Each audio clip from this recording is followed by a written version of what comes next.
Okay 28 मार्च में भी लोगों ने भर दिया, thank you very much. Ashok ji ने भी भर दिया, really good. I want to pursue trading full time, ठीक है, all the very best. Full time करो, कोई बात नहीं, कुछ ना कुछ रखो बस। मैं मतलब मैं ऐसे घर वालों के जैसे बात नहीं कर रहा आपसे, बट टफ है ना जर्नी, मैंने जी है ये जर्नी, तो टफ है। अगर मैं खुद को इमेजिन भी नहीं कर सकता अगर मेरे पास फ्रीलांसिंग नहीं होती है 2 साल में। फ्रीलांसिंग से चाहे 5,000 रुपये आ जाए, ठीक है, चाहे 5-10 हज़ार रुपये आ जाए, उससे फर्क नहीं पड़ता। आपके पास एक मेंटल, एक माइंडसेट को एक बैकअप रहता है कि भाई ट्रेडिंग नहीं है तो मैं निकम्मा नहीं हूं, ठीक है। ट्रेडिंग नहीं आई ना अभी, ये जो फेजेस होते हैं ना दोस्तों, मतलब बहुत घटिया फेजेस होता है ये, मतलब मैं बता नहीं सकता शब्दों में। इतनी घटिया फेज होती है कि खुद के ऊपर इतना डाउट आने लगता है, मतलब मैं सच में बता नहीं सकता। तो ऐसे फेजेस में आपको बस खुद को ये कहना है कि ठीक है, बाय एनी चांस अगर ट्रेडिंग नहीं आई तो जिंदगी मेरी खत्म नहीं हो जाएगी। ये कहने के लिए कुछ ना कुछ होना चाहिए जिंदगी में, ठीक है। ये मैं हमेशा चिल्ला चिल्ला के बोलता हूं सबको। बाकी all the very best black bull. हो सकता है फुल टाइम ट्रेडर हो सकता है, ऐसा नहीं कि नहीं हो सकते। सुभाषिश पनी सर हुए हैं, शायद मैं कल बन पाऊंगा, शायद मेरे बिल्स पे हो जाएंगे ट्रेडिंग से, आई एम कॉन्फिडेंट। बट उस जर्नी तक पहुंचने के लिए ऐसा नहीं कि मैं पूरा का पूरा बेट ट्रेडिंग के ऊपर ले रहा हूं। कैसे, मुझे तो नहीं समझ आ रहा इतने गंदे फेजेस में कैसे स्टेबल रहेगा ना इंसान, अगर ट्रेडिंग के अलावा कुछ भी नहीं है उसके लाइफ में। तो इधर देख रहे हो आप, कुछ भी नहीं है, एंड 500,000 500,000 500,000 कैसे होगा ना। फैमिली का प्रेशर होगा, खुद के फ्रेंड्स, मतलब फ्रेंड्स फैमिली 25 और तरीके के प्रेशर होंगे, कैसे हैंडल करेगा ना इंसान। Okay, let's focus on your problems right now. Can not control over trading, taking random trades, ठीक है। मेजरली ओवर ट्रेडिंग का रीजन है कि आपके रूल्स डिफाइंड नहीं है। रूल्स अभी के लिए बहुत सिंपल रखो ब्लैक बुल जी, इतने सिंपल रखो कि भाई कोई भी आके एग्जीक्यूट कर लेगा, ठीक है। एंड ऐसे रूल्स रखो जो आपको मार्केट से बाहर ही बिठा देंगे। 1 साल तक 1 रुपया कमाने का एम मत रखो, पूरा 1 साल दे दो ट्रेडिंग को। एंड ऐसे खुद को कहो कि भाई 1 साल मैं कोर्स ज्वाइन करा हूं, मैं कोई कॉलेज ज्वाइन करा हूं या एक एजुकेशन की डिग्री ज्वाइन करा हूं, 1 साल ट्रेडिंग को देना है, 1 रुपए की भी एक्सपेक्टेशन नहीं रखनी है। ऐसे ऐसे कहना है खुद को कि भाई मैंने कुछ फीस पे करी है, एक कॉलेज में मैंने एडमिशन ली है 1 साल के बाद, एंड मैं दे रहा हूं 1 साल ट्रेडिंग को, एंड जितने सारे चार्जेस लगेंगे उतने देने के लिए रेडी हूं मैं। उसके बाद ऐसे रूल्स डिफाइन करो जो आपके एंट्रीज को एलिमिनेट कर दे, ठीक है। प्रीवियस डे हाई के ब्रेकआउट के बाद ही एंट्री होगी, प्रीवियस डे लो के ब्रेकआउट के बाद ही एंट्री होगी पुट में। लो का ब्रेकआउट में पुट में एंट्री, कॉल अप के ब्रेकआउट में कॉल में एंट्री। इतना सिंपल रूल रख दो, उसको प्रैक्टिस कर दो, ठीक है। तो ओवर ट्रेडिंग कंट्रोल हो जाएगी आपकी। 1 मिनट देना, सॉरी फॉर दिस।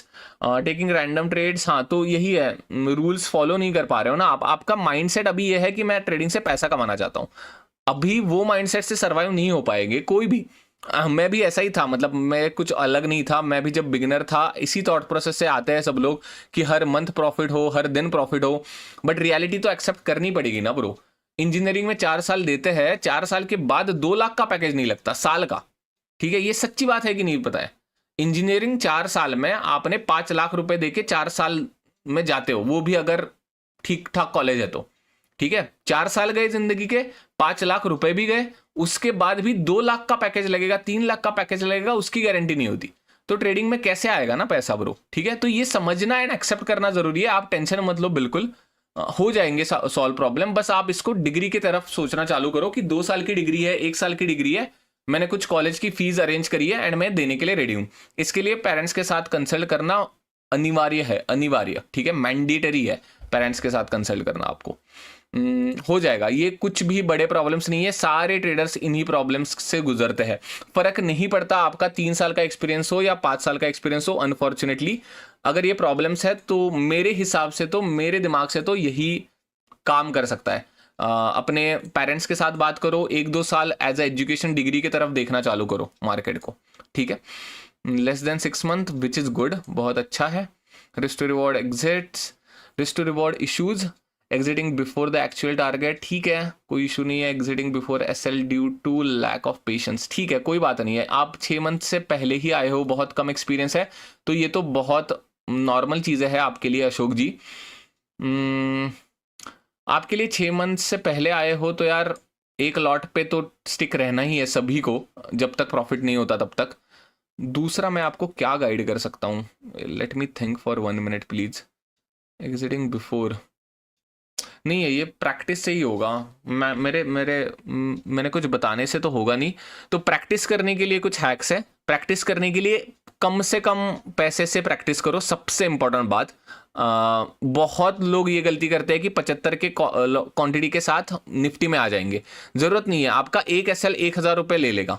इसके अलावा अगर आपको प्रैक्टिस ही करनी है तो इंट्राडे स्टॉक्स पे प्रैक्टिस करो आप, ठीक है। तो उससे क्या होगा, आपका जो टोकन साइज है, एसएल का टोकन साइज कम हो जाएगा आपका, एंड आप ज्यादा देर तक बने रहोगे। Same input for you as well. 1-2 साल एजुकेशन डिग्री की तरह सोचना चालू करो, एंड 1-2 साल बने रहने का कोशिश करो। अपने आप ये सारे प्रॉब्लम्स ये हो जाएंगे। एटलीस्ट मेरी ऑडियंस या हम सारे कम्युनिटी एज अ कम्युनिटी ये तो आइडेंटिफाई कर रहे हैं कि भाई टेक्निकल एनालिसिस के अलावा भी कुछ है। इधर दिखा है ना, इधर फियर है, can not control over trading, इधर can not able to follow my rules, इधर आपने फियर को कैपिटलाइज करा है, इधर आपने पेशेंस को कैपिटलाइज करा है। तो इतना तो हम समझ पा रहे हैं कि there is something else than technical analysis, right. तो वो अगर मास्टर करना है तो उसका कुछ रॉकेट साइंस नहीं है, उसका कुछ इंजेक्शन नहीं है। तो उसके लिए कम टोकन साइज होनी चाहिए आपके एसएल की। तो आप 1-2 साल बने रहोगे मार्केट में, रहेंगे मार्केट में, एंड उसके बाद अल्टीमेटली वो जो एक प्रैक्टिस, जैसे मैं हमेशा जिम का एग्जांपल देता हूँ, वो बॉडी तो बनी जाएगी ना। 2 साल जिम करा तो आपने, ऐसा थोड़ी होगा कि 2 साल जिम करा एंड बॉडी बनी ही नहीं, राइट। प्रॉब्लम ये होती है कि कंसिस्टेंसी नहीं रहती 2 साल तक। आई गेस बहुत सारे मैसेजेस मैंने मिस कर दिए थे।